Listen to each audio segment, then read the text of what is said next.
The following is an exclusive sports presentation of the RVA Sports Network.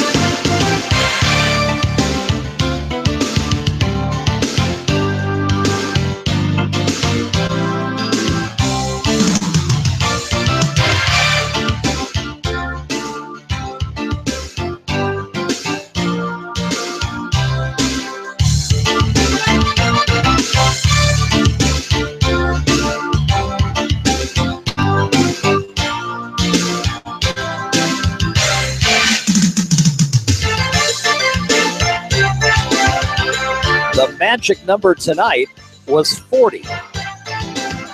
Score 40, and you get a big win. Here in Week 5 of the 2017 high school football season. Hi, friends. Rob Witham here. It's time for Live at 11:35. Come on, join us. So glad you are with us on this, the live and exclusive podcast of the RVA Sports Network, or maybe you're listening in Saturday morning to the recorded podcast version. Maybe it's a little late for you. You finished up your night. You get a good night's sleep. Get up Saturday and catch up on all the late scores and news from around high school football. And we're going to keep you posted. We'll get through the scoreboard. We'll talk about our game of the week and our thoughts on the incredible win tonight for Highland Springs. We'll talk a lot about Henrico and Patrick Henry. If you weren't with us on the game of the week tonight, we've announced our game of the week for October 6th. We'll get to that. We've got a couple of out-of-town scores that you need to know about as we begin to pivot towards the end of September, the start of October, and that means weekly standings from the Virginia High School League. We get an idea of who's in the postseason picture, who's not, who's got work to do, et cetera, et cetera. We'll go through all of it coming up here tonight on this edition of Live at 11:35. First, our two Live at 11:35 Twitter polls are up and running for 1 hour only at the RVA Sportsnet on Twitter. That's again at the RVA Sportsnet on Twitter. Live at 11:35 poll question number 1. Who made the biggest statement tonight? Now, I have an opinion on that, but it may be jaded a bit by the simple facts.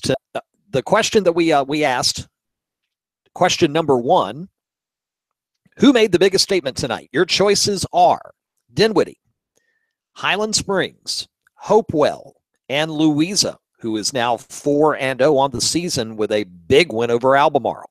So again, our first poll question on Twitter at the RVA Sportsnet. Vote now. You've got about 45 minutes left to vote. Who made the biggest statement tonight? Dinwiddie, Highland Springs, Hopewell, or second poll question, again, up for about another 45 minutes or so.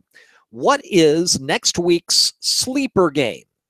It's week 6. We've got some very good matchups next Friday night. Coming off the big overtime win tonight, has to go to Highland Springs. Thomasdale goes to Dinwiddie in a Central District showdown next week, and several other games. But we picked 3 that were kind of on the fringe that have, for whatever reason, different reasonings for games that could end up being A, very good, and B, part of determining who's in the postseason and who's not. Your nominees are Meadowbrook, Prince George. Meadowbrook gets a big win tonight over Colonial Heights. Finally get that first win. It's out of the way now. They're 1-3. They know they have a lot of work to do in the Central District if they want to climb into the postseason race in Class 5 Region B. Colonial Heights, on the other hand, has some room to wiggle down in Class 3. Now 3-1 on the season. So Meadowbrook, Prince George next week. That's one sleeper game choice on our poll. The second one, J.R. Tucker, Mills, Godwin. Deep Run beats J.R. Tucker tonight big. 45-19 the final. After starting 2-0, are now 2-2. And now they play a 2-2 Godwin team next week, both of which desperately need to get as many wins as they can if they want to get into that 6, 7, 8 seed in Class 5 Region B, what used to be called the 5A South Region.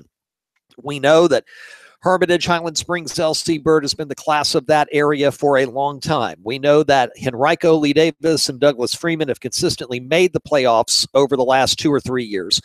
And then the 7 and 8 seeds have been kind of up in the air. Godwin will make it 1 year. Deep Run made it last year. Meadowbrook could make it. They missed last year. Matoaka could make it. They missed last year. Varina's been out for the last couple of years. And all of them want to get back into the postseason. So that's our second game. And then our third game in the poll, what's next week's sleeper game? Either Meadowbrook, Prince George, J.R. Tucker, Mills, Godwin, or Atlee. Now, you might look at that one and go, really? 3-1 versus 1-3?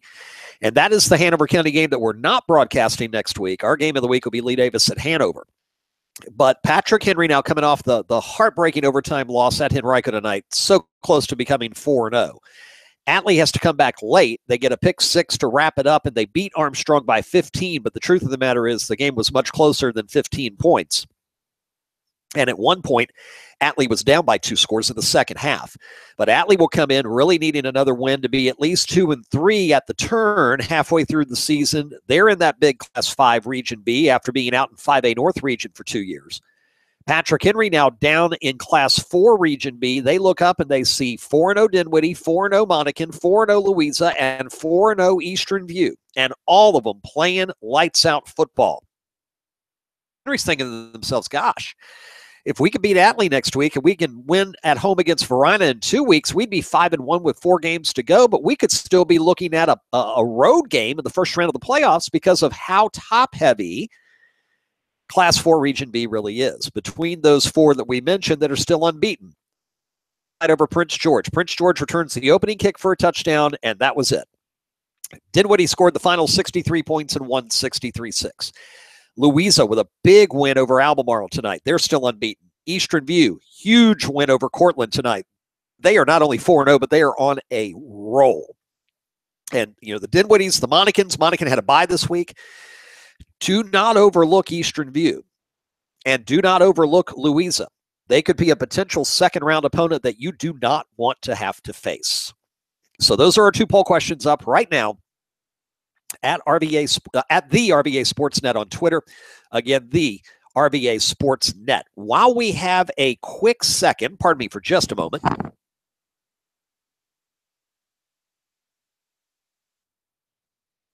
I knew you didn't want to hear me blow my nose, so I turned the microphone down. Part of the wonder of live broadcasting. Hey, you know, we're out tonight, and I hadn't taken my Benadryl till I got home, and now it's going to take it a couple hours to do its thing. So anyway, let's get to the scoreboard first. Let's go over the scores for those of you who didn't catch all of On the Sidelines tonight, or maybe you did and you didn't see your score. You missed it while you were running to get, something to eat or something to drink, or had to run to the restroom, or whatever the case may be. Enjoyed another great edition. Got to be with Matt in Mechanicsville tonight. Same game as our buddies at NBC 12, and Mark and Matt do a phenomenal job every Friday night on the Sidelines. Number 1, Hermitage, no problem, on the road at Glen Allen. They take their first road trip of the year. It's all of 2 miles up Staples Mill. And the Panthers go to 5-0 with a 41-0 win. Will be favored in their remaining 4 games in the Colonial District. They are, in order, home to Deep Run. Then they are at J.R. Tucker for the Cap Bowl in 2 weeks. They will host Mills Godwin. They will host Douglas Freeman. Regular season game October 27th at Manchester. And that could end up being a really, really good game. So Hermitage, tonight 41-0 the win. Deep Run, J.R. Tucker, Mills Godwin, Douglas Freeman at Manchester. Those are the last 5 games. That's what's keeping Hermitage. That's what's standing between them and a 10-0 regular season. And with the upgrade of dropping John Marshall and adding Thomas Dale to their regular season schedule, I do believe that if it comes down this year to a 10-0 Hermitage and a 9-1 Highland Springs, when it comes to VHSL rider points, I think Hermitage would probably win it this time. Remember 2 years ago when Hermitage beat Highland Springs to start the season, and they went 10-0, and Highland Springs went 9-1. But Highland Springs had the higher VHSL power ranking because of strength of schedule. And Thanksgiving weekend of 2015, Hermitage had to come to Crider Stadium in the state quarterfinal round in the 5A South Region semifinal and lost on that last second touchdown, 42-35, one of the best high school games I've ever personally witnessed. Hermitage has done everything in its power to make sure that if they get the job done on the field, the road to Hampton goes through Chester Fritz Stadium. That's all you can ask for. You get the home games in November, and then you take advantage of that home field advantage, and that gives you your best shot chance of hoisting the trophy. So number 1 Hermitage beats the Jags tonight, 41-0. Glen Allen is 0-4. Number 2 Dinwiddie, we mentioned 63-6 over Prince George. Dinwiddie now 4-0 on the season. One of 4 unbeaten teams in that Class 4 Region B, the old 4A East region. Excuse me. Number 3 Highland Springs, our game of the week tonight. We went into the game of the week thinking it could be a very close game, thinking that Lee Davis did have a legitimate shot at getting their first win over Highland Springs since 2010.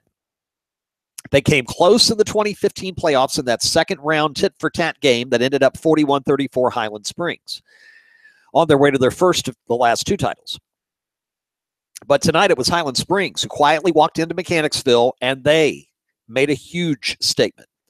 First yard touchdown pass, Devontae Waller to Billy Kemp. Second possession happens because Zach Glass gets intercepted deep in Highland Springs territory by Kemp, who returns at 67 yards to the Lee Davis 19, and Highland Springs punches it in 14-0. Then Lass on the quick kick, trying to stay away from Tremaine Tilbert. Sorry, just had a brain fart there for a second. And, and he gets it on a bounce, couple of bounces at about the 10-yard line, right corner of the field, cuts up towards the middle, and takes off. 90 yards, touchdown. 20-0. And then the play I really didn't understand at the end of the first half, Lee Davis had 4th down in their own territory with under a minute to go. And they decided to go for it. And Josh Rice was stopped as he had been most of the first half. I think he only had 24, 25 yards in the first half, complete shutdown by the Highland Springs defense. And now Highland Springs has the ball in Lee Davis territory and a little under a minute to work with. And what did they do? They scored. So instead of it being 27-0 at the half, which was bad enough to begin with, it ends up 34-0 at the half. And then the third quarter was just a complete microcosm of the night. Lee Davis gets the ball to start the second half. They go on a 10-minute, 2-second drive. 2 goes off the clock. Red zone, and on 4th down, they don't convert. Lass gets sacked trying to run out of the pocket. Drive yields no points. On the first play from Highland Springs, Shiree McKeever busts 167 yards. Highland Springs scores. It's 41-0. They get one late on a pick six, 48-0 the final score. Had a great conversation with head coach Lauren Johnson. We are going to post this game of the week on our podcast site probably tomorrow. We're not doing it negatively toward Lee Davis or positively toward Highland Springs, if anything, and we may just edit it and use the interview from the postgame. But if you didn't catch our live postgame interview with Lauren Johnson of Highland Springs, we tried to do a little different bent on it. This is the first chance I'd had to talk to Coach Johnson live this year, and was really interested in several things. First, the on-the-field performance tonight, and second, how he shields, or as I put it in the interview, cocoons the Springers from all the outside talk. You know, how much did they hear about, how confident Lee Davis was coming in tonight? Does that really matter to your team? Do you just worry about what you need to do? We talked about social media. We talked about lots of stuff. So we're going to get that posted for you so you can hear my conversation with Lauren Johnson. We even talked about, what he has to do now on Saturdays and how many screens he's got to have up and running because so many of his graduates are playing at the next level, sometimes simultaneously in different games. So great conversation with Coach, and we'll get it up for you. And post it on Twitter on our podcast site. So if you missed it on our Game of the Week, Massey Wood and West Scoreboard Show, you can catch it there. Excuse me. So 48-0, just a completely dominating performance. And that's being somewhat kind. I mean, I don't know what to tell you. This is my 16th season of high school football live on WHAN radio, and we've seen some stinkers, we've seen some classics, and we've seen some surprising games. And tonight was one of the more surprising for how not close it was.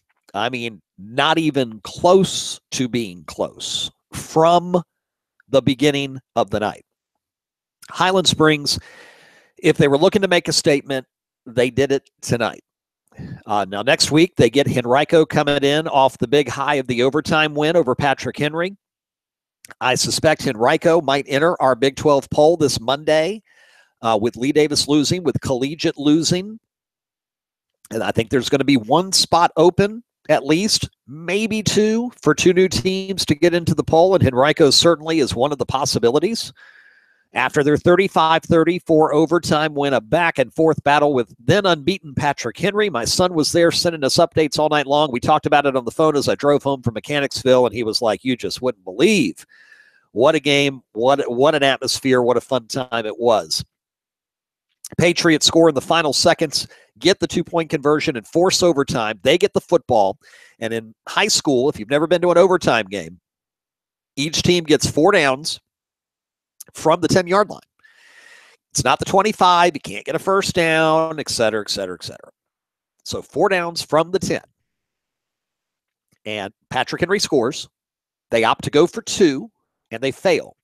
So all Henrico now has to do is score and kick the extra point, and that's what they did. They got the score. From what Robbie was telling me, they ran a fantastic fake play, pass back to the weak side for the touchdown. And then you get the point after, and you leave a winner. 35-34, Henrico to 3-1. Patrick Henry falls to 3-1, looking atop them in Class 4 Region B at those 4 teams that are undefeated. Dinwiddie, Monacan, Eastern View, who destroyed Cortland tonight, in Louisa. Big winner. Over Albemarle, number 4, Thomas Dale, 42-20, pulling away from Matoaka. Matoaka had it in there for a while, but then Thomas Dale took care of business late. Got the win. First Central District win, obviously, on opening night, and nice momentum heading into next week's showdown in Dinwiddie. Again, Generals big winners tonight over Prince George. So Prince George, part of that group with Deep Run and Mills Godwin and J.R. Tucker, trying to stay relevant in Class 5 Region B, try to grab an 8 seed maybe and get into the playoffs. Dinwiddie, 4-0. Here's the rest of their schedule. They host Thomas Dale next week. That'll be huge. They'll be at Matoaka to start October, at Meadowbrook, host Petersburg, at Hopewell. That one might be a bit tricky if they're not careful. And then they finish hosting Colonial Heights. Dinwiddie will be favored in every game the rest of the way. Not by much with Thomas Dale, though. Their biggest test, I think, left in the regular season is coming Friday night. The Knights and the Generals. On the road, Meadowbrook on the road, certainly winnable games for Dinwiddie. Petersburg at home is winnable. At Hopewell could be a bit tricky on the 27th of October. Because, Greg Cuffey, Ronnie Walker, very talented athletes. Couple of plays go your way, couple of turnovers, and you never know. And then Colonial Heights to wrap things up. Colonial Heights is going to have a good year. They're not Dinwiddie good yet. They got a long way to go to get that. You can ask their head coach. He coached as an assistant at Dinwiddie for a decade. He gets it. He understands. And even though Colonial Heights lost tonight to Meadowbrook, they still have a lot to play for here down the road in the Central District. They grab a couple of more wins. They could beat Petersburg. They could beat Prince George. They could go 5-5. They're definitely going to be in the postseason down in Class 3. And when I say down, I only mean that Class 3 are schools that have lower enrollment figures than 4, 5, and 6, okay? Has nothing to do with level of play. It has everything to do with school enrollment. That's how you end up in whatever class that you're in. So number 4, Thomas Dale wins tonight over Matoaka. Number 5, Monacan was idle. They get back into the mix next week hosting George Wythe. Then they host James River. Then they're at Cosby, who finally got a win tonight. They beat George Wythe to go to 1-4. Monacan's big test still to come is October 20th, senior night against LC Bird.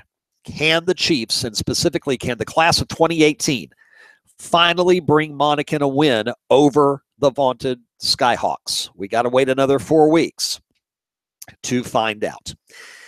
Let's see who else on the scoreboard. Excuse me. Number 6, Manchester, big winners over Midlothian tonight. So they bounce back from the loss to Monacan.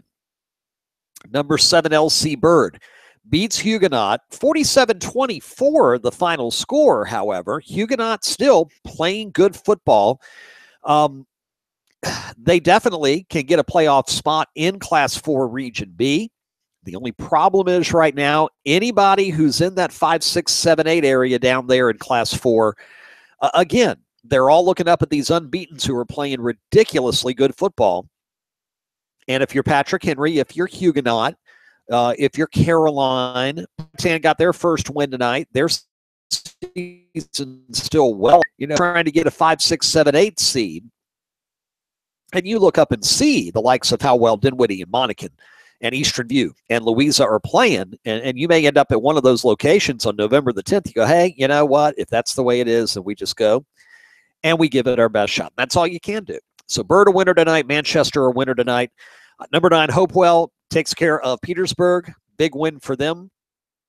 11th ranked Varina 42-3 over Hanover. Hanover 1-3. Coming home to host Lee Davis on our game of the week next week. Varina looking good, 3-1, trying to get to 4-1 at the turn. And I think it's safe to say that Varina is probable for the postseason unless the injury bug hits them like it did a few years ago. I think Varina, even though they lost to Hermitage last week, I think they're definitely a playoff contender. Flint Hill knocks off Collegiate this afternoon, the 12th ranked team in our poll. So that's their first loss of the year. Also, VISAA final, Riverdale Baptist beats Benedictine 32-14. Cadets lose their first of the season. St. Chris plays on Saturday at 1:30. They host Norfolk Academy. James River, Clover Hill. We had that game circled this past week. Our Callie Yost was there and had great coverage on Twitter for us tonight. Clover Hill up early, and they had the lead at the half, and then James River dominated the second half. Rapids had a great 24 minutes of football. They pull away for the 39-21 win, and now the Rapids are 3-2, halfway home, to 1-4. And with Cosby winning tonight to move to 1-4, remember, in Class 6 Region B, there are only 8 teams in that region voted to allow just 7 of the 8 teams to make the playoffs. What will happen is the number 1 seed will get a bye in the first round. So the number 1 seed in that region will not play on November 10th. They will start the following weekend. 2 will play 7, 3, 6, and 4, 5. So here we're talking Thomas Dale, Manchester, Riverbend, Clover Hill, Cosby, James River, those teams. And right now, next week's Cosby Clover Hill game looks to almost be on staying in the playoffs, and the loser is in trouble. Colonial Forge wins tonight over Riverbend, 14-6, a big win for the Forge, and they stay unbeaten. So if the VHL rankings came out Monday, and again, we don't think they're going to start putting them out until next Monday, October 2nd, but we may be wrong, and if they come out next Monday, we'll bring them to you on Twitter and at RVASportsNetwork.com. But I think they usually start doing it after the 6th of the week and once we get into October. But again, we'll be on the lookout for it Monday in case it happens. I think you'll see Colonial Forge still unbeaten, number 1, and then you've got Dale and Manchester that'll be fighting for 2 and 3. And then after that, you've got James River, you've got Riverbend, and then near the bottom, it's Cosby, Clover Hill. And so when they play each other, that's going to be a must-win situation for both the Titans as well as the Cavaliers. So that's the deal in 6B. Some other scores tonight. Douglas Freeman, no problem with John Marshall, 54-8, the final score there. We mentioned Deep Run's win over J.R. Tucker. In Henrico County, winners tonight, Highland Springs, Varina, Henrico, Deep Run, Hermitage, Douglas Freeman. They all get the victories this evening. In Hanover County, the only team to win, Atlee. Atlee coming on late. They were down 2 scores in the third quarter. They end up winning by 15 thanks to a late pick 6, which kind of padded the final. Atlee 37, Armstrong 22. Armstrong to be in 3-2 at the turn. They're 2 and 3. But they're going to give a few teams in the Capital District fits this year. They're not going to be a 58-0 blowout every Friday night. They proved that tonight. Atlee 1 and 3, really needed that win. They're going to hope to use the momentum of that win when they host Patrick Henry next Friday night. Our Taylor Luck will be at that game, reporting for both the Herald Progress and live for us on RVA Sports Network, on our Twitter network, including at Hanover Sports. And that's coming up Next week, winners down Chesterfield. We mentioned Thomas Dale tonight. Meadowbrook getting the win over Colonial Heights, first win of the year for the Monarchs. I know they're very happy to get off the schneid there. Manchester getting back on the winning track with a win over Midlothian. LC Bird taking care of Huguenot this evening. New Kent, tough loss tonight. Picosa there, but the Trojans are playing well, and they'll be back plenty of time in 2017. Going to try to catch a couple of late scores that we did not get, just so that we can make sure we get them to you here on the podcast. Of course, if my fingers will work on the old keyboard here, that would certainly help. Final score from Caroline and King George is one that we're looking for, because Caroline, again, a factor in it's just forever to do it. Class 4, Region B. Hopefully, our new slang will just be in 4B. And we'll take it from there. Believe King George got the win tonight. And let's see. Yes, King George 28, Caroline 13 is the final. Thank you, guys, at FLS VAR. So Caroline now 2-3 at the turn after starting 0-2 and then getting 2 victories. We mentioned Powhatan got their first win of the year, and congratulations to them. If you're wondering about Goochland, they were idle tonight. So no Goochland football. They're back next week. Speaking of next week, our game of the week will be Lee Davis at Hanover. You'll have 2 teams who have a bad taste in their mouth tonight, and both of them want to like to play tomorrow, I suspect, but they're going to have to wait till next Friday. Lee Davis at 3-1, Hanover at 1-3. Top heavy wins here. If we have any hope of not catching those top 4 teams, but at least being involved in the top 8. There are 13 teams in that region, which means 5 will not make the playoffs. Hanover does not want to be one of those 5. So Lee Davis at Hanover, game of the week next Friday night, 6:30 pregame. On the Sidelines pregame, powered by Sheehy Ford of Ashland. Myself, Mark Davis, will sit down and we'll talk about all the week 6 action to come. And the kickoff at 7. 102.9 the Mater, 102.9 FM, 14:30 a.m. RVA Sports Network.com, HanoverCountySports.net, and you can always listen to the TuneIn Radio app on Radial, R-A-D-I-A-L-L. That is R-A-D-I-A-L-L. And if you missed our halftime announcement tonight on the game of the week, we have set our matchup for October 6th. We will be back to Ashland 2 weeks from tonight. It'll be Patrick Henry hosting Varina. Really looking forward to that. Haven't seen Varina in a few years. Finally get them back on the game of the week. And by then, we'll be really in the thick of talking about the postseason playoff race, who needs a win, who's going to stay alive, who's looking for a home game in round 1, that sort of thing. Varina will be in the mix in 5B. Patrick Henry certainly in the mix. So Varina at Patrick Henry will be our game of the week on October the 6th. And as we get closer and we see how games affect playoff implications, we'll continue to announce our game of the weeks for the rest of the October. And of course, for November 3rd, it'll either be Hanover at Lee or the 59th Tomato Bowl between Patrick Henry and Lee Davis. One of them will wrap our regular season coverage, and then our postseason coverage will begin on November the 10th.